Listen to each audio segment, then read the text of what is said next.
Hi, and thanks for tuning in again. You know, if you're anything like me, you will have noticed that ever-evolving trend in car colours and new colours the manufacturers use to try and encourage us to buy their vehicles as opposed to somebody else's. I'm sure if you look at any car dealership, car park, or even in your own shop, you will have seen an example of these deep, vivid, very intense red colours that catch your eye, particularly in sunlight.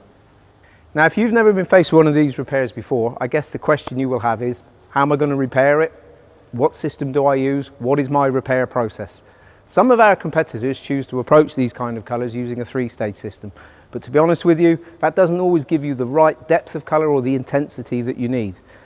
At Axalta, our process involves using a tinted clear layer, which gives us that real vivid, intense, deep colour that we need to produce the invisible repair. Let's take a look at the job itself, and as you can see, I have a couple of distinct areas of repair that I need to take care of. Right in the middle, of course, I've got this undamaged door which I've just finally sanded. Now, as I have enough room here, it makes sense to use a blend-in technique for the repair process, whereas on the front, I'm afraid I'm going to have to paint edge to edge. On the bonnet, I'm going to do this edge to edge, and I'm going to use this as an example to show you how to control mottling with the tinted clear during application. Now, normally, of course, we would recommend that you measure the colour as soon as the car comes into the shop to give you enough opportunity to prepare the colour in advance. This car, however, was prepared for us by the owner, so my colleague Harold is now measuring the colour, and I'm going to let him get on with that.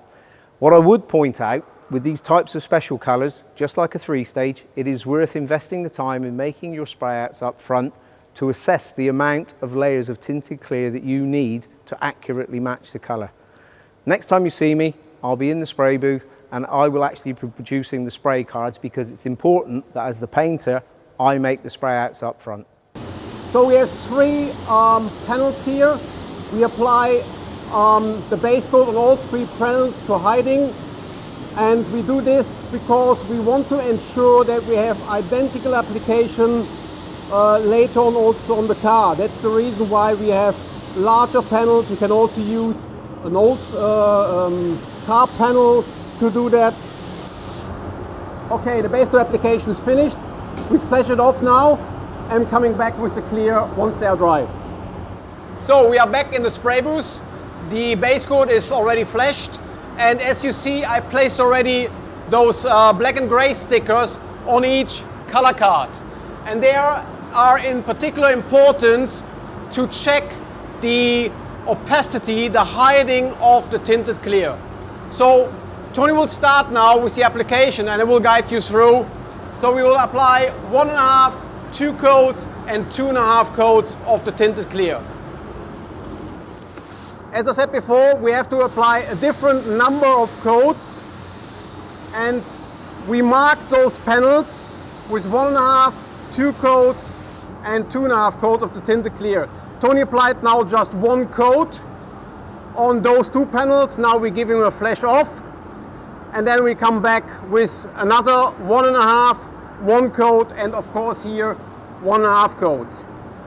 The clear coat is adjusted, as we also will adjust it later on the car, of course, and make sure, depending on the size of the repair, that you also have a slow adjustment in order to be able to merge into together the tinted and non-tinted clear. But that we also will explain later on when we do the actual repair. For the clear itself, we have a number of clears, of course, and you can actually use all of them, but it makes most sense if you decide for a clear which is recommended by the tech sheet to be used in 1.5 or 2 coats in order to be flexible in the number of coats. So these black and white stickers, as I said before, they are important to check the hiding, because we cannot measure the dry film thickness here on these panels, and also later on not on the car. But to guide us through for the repair, in particular when you have an edge-to-edge repair, then it's also, we can compare how is the hiding. Are we on the right side of film build? Tony is applying now the next layer of the tinted clear. So as I said before, here now we apply in one operation 1.5 coats. So one thin coat followed directly by full coat. Here also another one full coat, and here finally also 1.5 coats to finish the 2.5 coats as such. We will compare later on those three panels to each other and show you the difference, that you really can see what is the influence of different film builds to this Tinted Clear. Yeah, how it influenced the color, how it influenced the brilliance of the color, the depth and the final result, because it's very important to see, to understand really what it's about. Now here are the cards I produced earlier, and as Harold has already told you, applying the clear in a different number of layers can have a direct influence on the colour itself.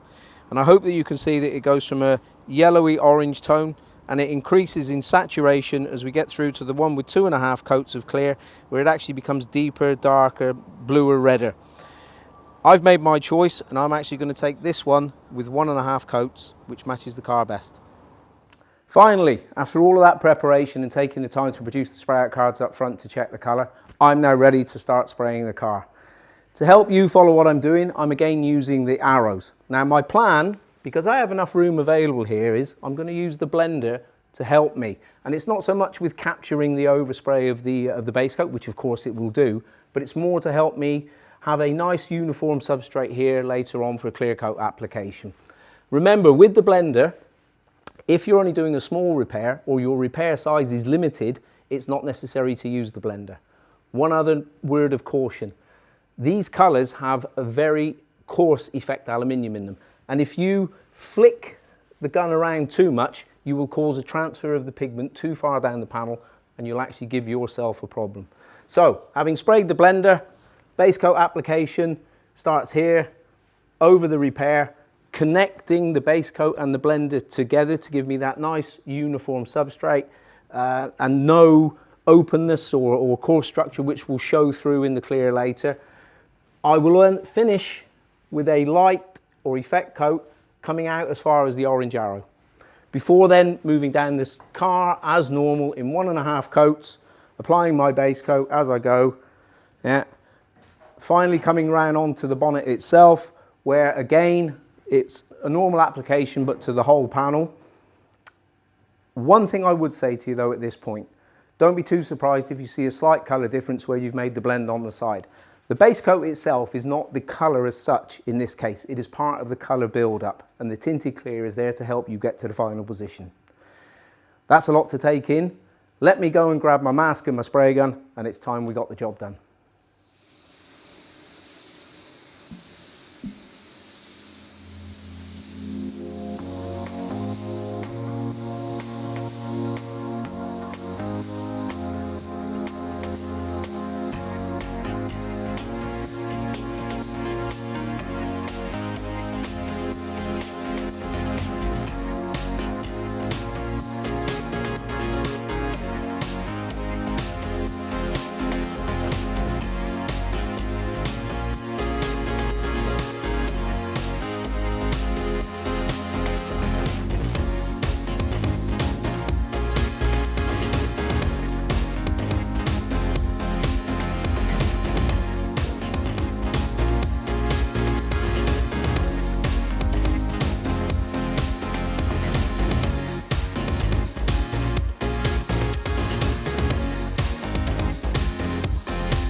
Now before I start application of the Tinted Clear, I'm just going to take a moment to pause and think a little bit about what I'm going to do. And for me, the important thing is to concentrate on distance to the object and overlap. And the reason is I want to avoid oversaturated or over-concentrated areas, which could lead to, in the case of the hood here, mottling as an example, the formation of a stripe in the middle here, or even as I'm going down the side, banding. Right, so just as I promised you, you can see that the base coat has this slightly strange orangey light look, But don't be concerned about that, because we're going to fix that now with the Tinted Clear. That's the whole reason that we use the Tinted Clear. With regards to Tinted Clear, follow the formulation given in the colour tools. And it's vitally important that when you add your clear coat additive to the clear, that you stir it immediately and thoroughly to prevent the formation of specks. Because if you get specks on the job, it's going to ruin the whole thing, believe me. With regards to adjusting the Tinted Clear, at the same time, adjust your untinted clear, use the same speed of adjustment, and I would always suggest using a slower adjustment. And the reason is that you want to give yourself enough time that you can bring the two together in a closed, uniform film. Take a pair of identical spray guns and you're ready to go. If you join me in a few minutes, I'll show you the process and I'm going to describe it using the arrows. So that was a little bit on the general application rules that you need to follow as you're applying the Tinted Clear. Now we come to the slightly more tricky part, the blending into the adjacent panel. And the first and most important thing you need to remember is you must always go beyond where you have blended the base coat. In this 1.5 coat process that I'm going to use on this car, my first coat of Tinted Clear will come to the large red arrow before my second coat will go a little bit further to the smaller red arrow.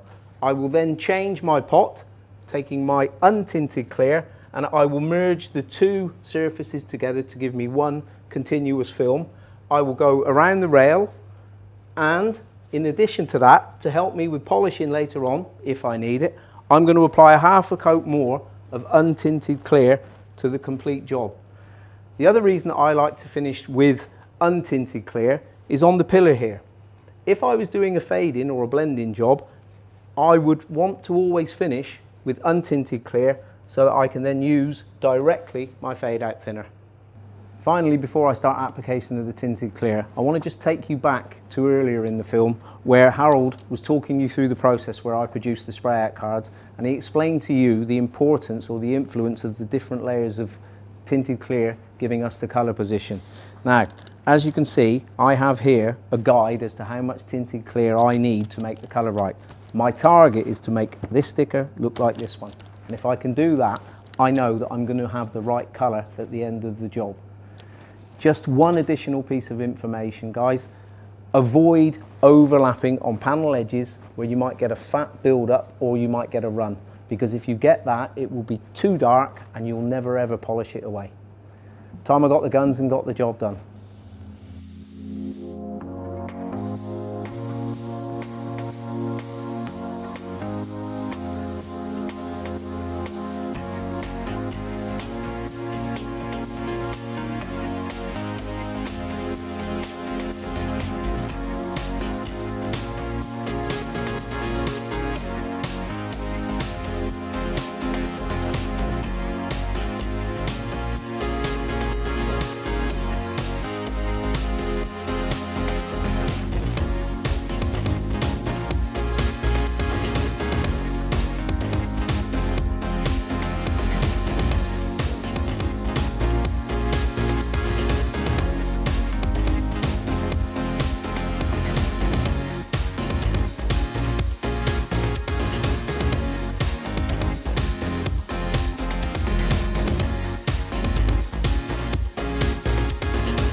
Well, that's it, all done. Let's just have a quick look. Looks okay. Drying, yep, that's pretty good.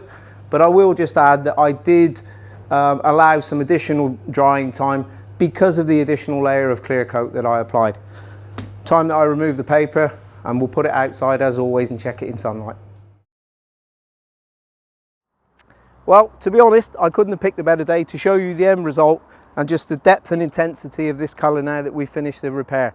And remember, we've shown you both a blend-in technique here, and we've also gone edge to edge here on the bumper.